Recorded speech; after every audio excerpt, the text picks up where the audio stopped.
¿Alguna vez has sentido que la vida te traicionó? Tal vez fuiste rechazado por quienes más amabas. Tal vez diste lo mejor de ti, y aún así te arrojaron al vacío. Tal vez te encontraste en lugares oscuros, donde parecía que Dios se había olvidado de ti. Hoy quiero contarte una historia. Una historia real. Una historia que ha cruzado generaciones, no solo porque fue escrita en la Biblia, sino porque sigue escrita en el alma de millones que, como tú, han sido traicionados, abandonados, pero no derrotados. Esta es la historia de José. Un joven soñador, amado y odiado, que fue vendido como esclavo por sus propios hermanos. Pero lo que parecía el final, era apenas el inicio de su propósito. En esta historia hablaremos de la traición, sí, pero también hablaremos del perdón, de la esperanza, del fuego que moldea el carácter, y de cómo, a veces, el camino hacia tu destino pasa por el valle más oscuro. Prepárate, porque esta historia podría reflejar la tuya. Y si estás dispuesto a mirar con nuevos ojos tu dolor, quizás descubras lo mismo que descubrió José.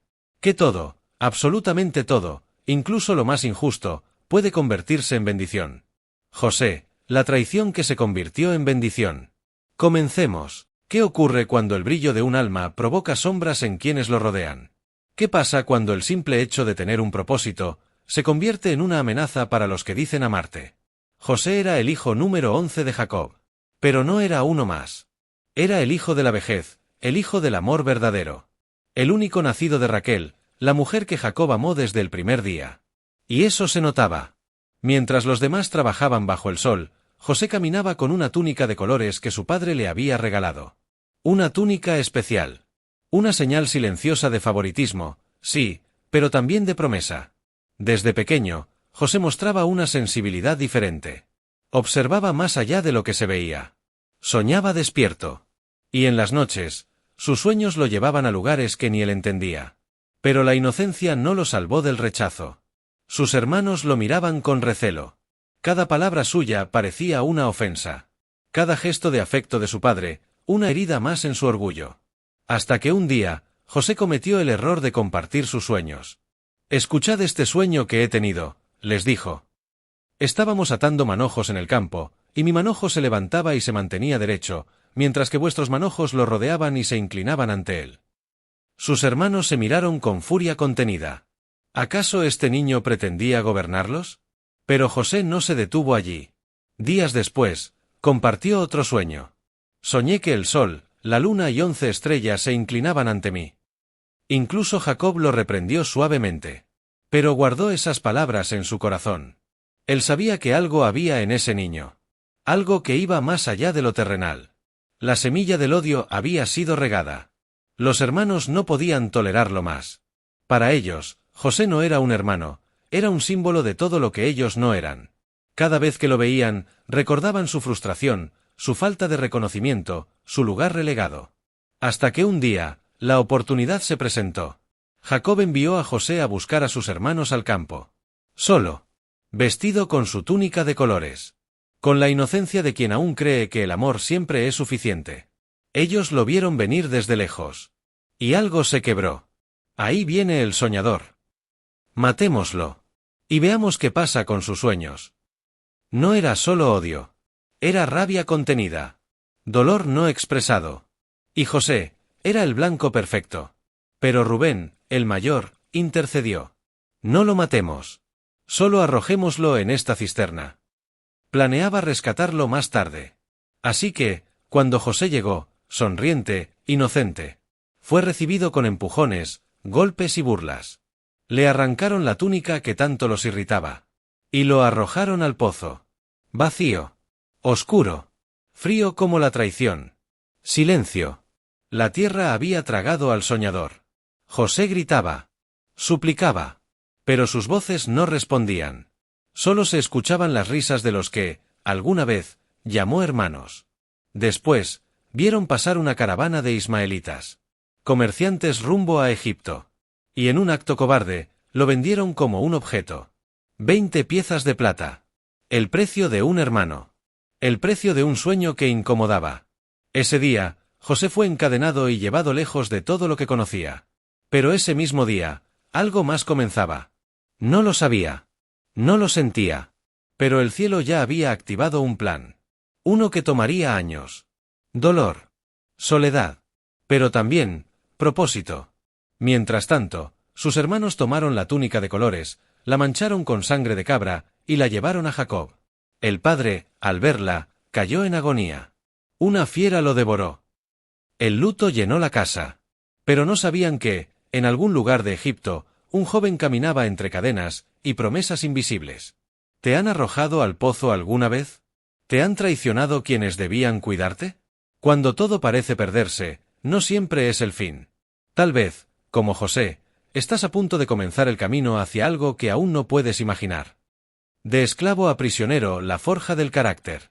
Hay momentos en la vida donde parece que todo se oscurece. Cuando miras atrás y no entiendes cómo llegaste tan lejos de casa. Pero, a veces, lo que se siente como abandono, es en realidad el taller de Dios. Egipto. Una tierra de cultura imponente, de dioses extraños, de costumbres ajenas. Y allí, en medio de ese mundo desconocido, un joven hebreo camina encadenado. Su nombre, José. Vendido como esclavo. Sin familia. Sin derechos. Sin voz. Pero no sin fe. Aunque todo le fue arrebatado, José aún lleva algo en su interior. Una llama que no se apaga. Una confianza silenciosa en un Dios que parecía ausente, pero no estaba lejos. Fue comprado por Potifar, un oficial importante del faraón. Y aunque comenzó desde lo más bajo, José pronto destacó. Era diligente. Honesto. Respetuoso. Y algo más, todo lo que hacía, prosperaba. Potifar lo notó. Y lo puso a cargo de su casa, de su hacienda, de todo lo que poseía. La bendición de Dios se hizo evidente incluso en la esclavitud. José había transformado el lugar de su dolor en un lugar de propósito. Pero cuando el corazón está en paz, el enemigo busca inquietarlo. La esposa de Potifar comenzó a fijarse en él. Día tras día, lo acosaba. Lo provocaba. Pero José resistía. No por miedo, sino por convicción. ¿Cómo podría yo hacer algo tan perverso y pecar contra Dios? Respondía una y otra vez. Hasta que un día, en su ausencia, ella lo tomó por la túnica y le exigió acostarse con ella. José huyó, dejando su ropa en sus manos. Y con ese pedazo de tela, ella tejió una mentira. Ese hebreo intentó abusar de mí. Potifar, al oír esto, se llenó de furia. Y sin investigar, sin defender al que le había sido fiel, lo arrojó a la cárcel. De la esclavitud a la prisión. De ser siervo a ser un número más entre los condenados. José estaba ahora en el lugar más oscuro. Abandonado por su familia. Olvidado por su amo. Injustamente encerrado. ¿Dónde está Dios cuando haces lo correcto, y aún así eres castigado? ¿Dónde está la justicia cuando lo injusto sigue avanzando? En la cárcel, José tuvo que enfrentar sus pensamientos más profundos. Días de silencio. Noches sin respuestas. El eco de su túnica arrancada, de sus sueños rotos, de las promesas enterradas. Pero aún en ese abismo, José eligió no amargarse. Eligió servir. Ayudar. Y confiar. El jefe de la prisión notó lo mismo que Potifar. José no era común. Y una vez más, Dios estaba con él. Fue puesto a cargo de los demás presos. Incluso allí, su propósito comenzó a manifestarse. Una mañana, 2 hombres fueron encarcelados junto a él, el copero y el panadero del faraón. Ambos tuvieron sueños extraños. Y José, con humildad, les dijo: ¿No pertenecen a Dios las interpretaciones? Contádmelos, por favor. El panadero soñó con canastas de pan sobre su cabeza. El copero, con uvas que exprimía en la copa del faraón. José interpretó ambos sueños con precisión. Y le pidió al copero: cuando estés libre, acuérdate de mí. Háblale de mí al faraón. El copero fue liberado, tal como el sueño lo indicó. Pero al salir, lo olvidó. ¿Cuántas veces hemos sido olvidados por quienes prometieron ayudarnos? ¿Cuántas veces hemos confiado, solo para recibir silencio? 2 años. 2 años en los que José esperó, día tras día, que alguien lo recordara. Pero nada. Y sin embargo, su carácter se forjaba. En ese lugar de injusticia, de espera, de silencio. José no sabía que estaba siendo preparado. Porque los grandes propósitos no se construyen en palacios. Se construyen en prisiones del alma. Donde no queda más que confiar. Y esperar. Tal vez tú también estás en una cárcel emocional. Tal vez has sido fiel, pero las puertas siguen cerradas. Tal vez sientes que tus oraciones solo rebotan en el techo. Pero escúchame bien. Dios no se ha olvidado de ti. El propósito aún vive. Y aunque no lo veas, se está formando en ti algo más grande que lo que pediste. José sigue encerrado. Sigue siendo invisible. Pero hay un rey que está a punto de soñar. Y ese sueño abrirá la puerta que ninguna fuerza humana pudo mover. El encuentro con el propósito, de prisionero a gobernador. Hay momentos que marcan un antes y un después. Momentos en los que lo que esperaste, oraste, sufriste, finalmente toma forma. Pero también son momentos en los que debes estar listo. Porque cuando tu llamado suena a la puerta, no puedes temblar. Egipto. El palacio del faraón. Una noche inquieta. Una visión repetida. Un sueño que ni los sabios del reino podían explicar. El faraón se había despertado agitado. Vio 7 vacas gordas, hermosas, seguidas de 7 vacas flacas y devoradoras. Luego, 7 espigas llenas, y 7 secas por el viento del desierto que las consumían. Nada tenía sentido. Los consejeros, los magos, los sabios, todos estaban confundidos. Y entonces, alguien lo recordó. El copero. Aquel que, hacía 2 años, había prometido hablar de un joven hebreo que interpretaba sueños. Majestad, cuando estuve en prisión, conocí a un muchacho. Un hebreo. Interpretó mi sueño, y todo ocurrió tal como dijo. El faraón no esperó. Mandó llamar a José de inmediato. Y en un instante, todo cambió. El joven olvidado en una celda, se lavó, se afeitó, se vistió. Porque el propósito no llega con aviso, pero sí exige preparación. José fue llevado ante el hombre más poderoso del mundo conocido. Un muchacho acusado de abuso, condenado sin juicio, vendido por su sangre. Y ahora, frente al trono. Me dijeron que puedes interpretar sueños, le dijo el faraón.